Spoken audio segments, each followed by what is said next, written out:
does it sit? Where is your stomach? Anyone know?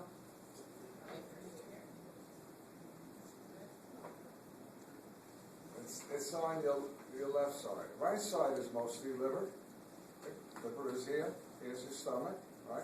So it's in your epigastric region, dead where, right above your belly button, right? Where else is it? It's in your left hypochondriac region, if you're curious. Okay. And a little bit in the umbilical. So here's the parts of the stomach. You ready?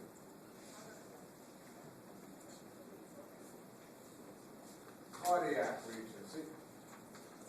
This is the esophagus. There's the sphincter. Remember the ring of muscle plugs? This is the cardiac region.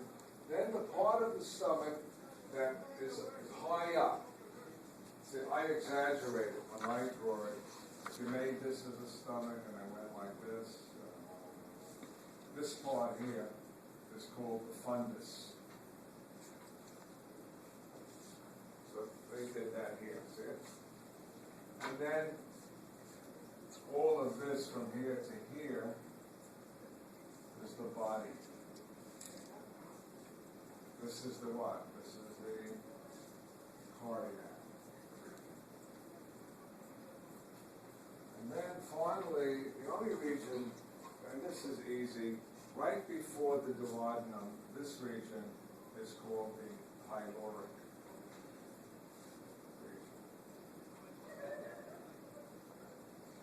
You see it here. This is the pylorus region. Forget pylorus canal, forget antrum. Just pyloric region. You don't have to break it down. This is the pyloric. All with me? What is the pyloric region? It's where it narrows the stomach. And then there is a what? There's a sphincter. Remember a sphincter? Another ring of muscle? I would draw my sphincters like this. And that's the pyloric sphincter. The bike picture. This is the pyloric sphincter.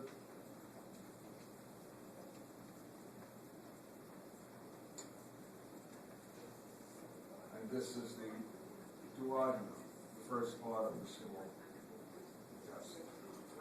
All right. What else do we want to know about the stomach? It has curves. Look.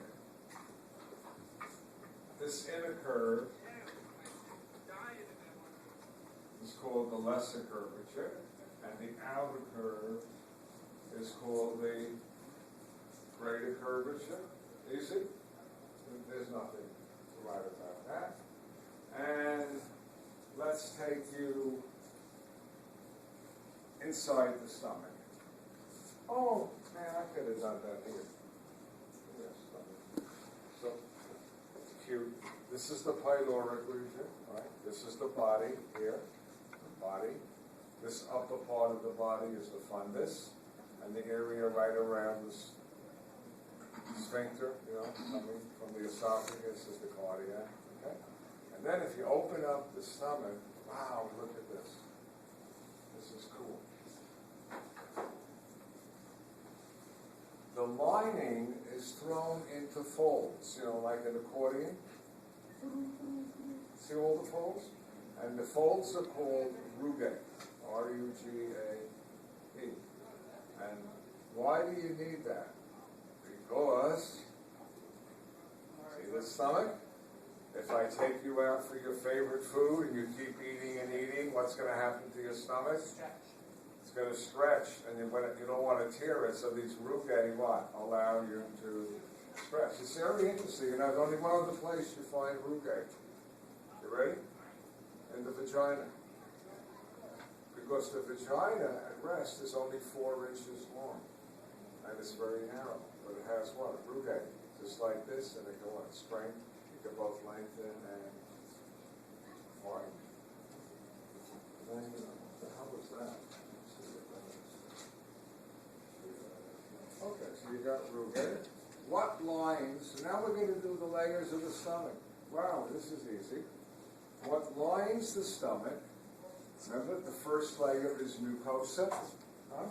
is simple columnar with goblet cells. Boy, you don't get easier than that. One layer. So here, if you're inside your stomach, this is where your food is. You're going to have this. Columnar. Occasionally, what? Goblet cell. More columnar. Another goblet cell. And then you're going to get something interesting. Okay? Periodically, the stomach lining is going to dip down.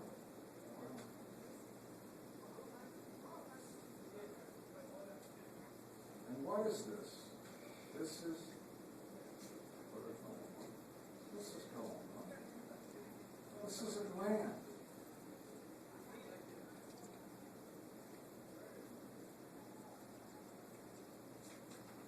And this gland is going to make secretions. Are you with me? And the secretions made, I'm going to show you, by these cells work their way to the surface of the stomach. And I'm going to be really good. Different secretions. With me?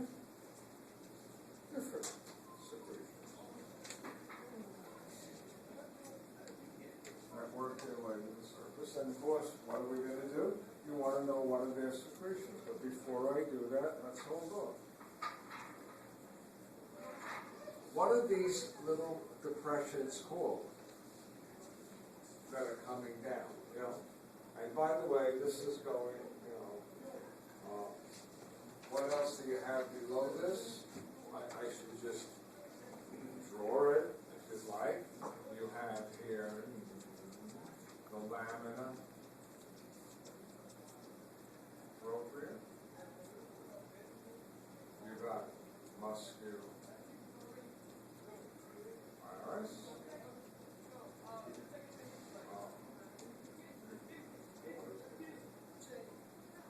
Muscularis mucosa. Not very thick. I made it too thick. Muscularis mucosa. And this is the epithelium. And this makes up the mucosa layer.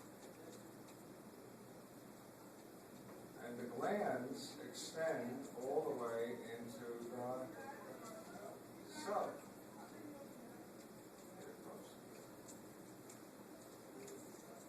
I'll show you that in a minute.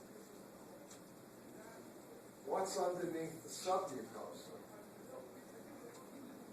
Remember the four layers? Mucosa is one, submucosa is another.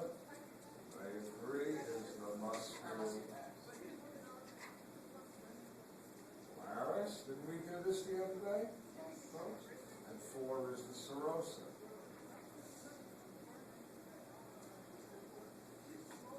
So I'm going to spend most of my time talking about the glands, but look, surprise! Here's your rugae, that's part of your mucosa. They threw some fat. What did they put here? Remember the lesser omentum? That's going to attach the stomach to the what? Liver, right? And this is the muscularis. Look at the muscularis.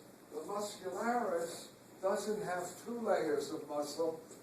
It has 3. It's the only part of the GI tube that has 3. What does it have? Look. It has, they do this so beautifully, an outer longitudinal, a middle circular, and an inner oblique. What the heck is oblique? Well, I'll show you. Look. In here, the muscle layer, this is the longitudinal. See my hand? Can you see this? They're running this way. This is the circular. Muscles running what? This way. And oblique are running at an angle. You all with me? So the outer is what?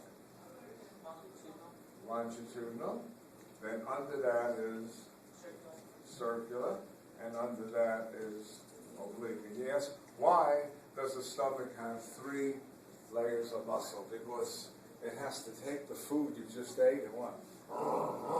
Mix it with what? The juice, which is going to help break down things and make it into what? A mush. And you know what we call that mush? Chyme. C-H-Y-M-E. You know that word chyme? And a lot of what you throw up, when you throw up, is chyme. Unless you just ate the food, then you'll throw up the food.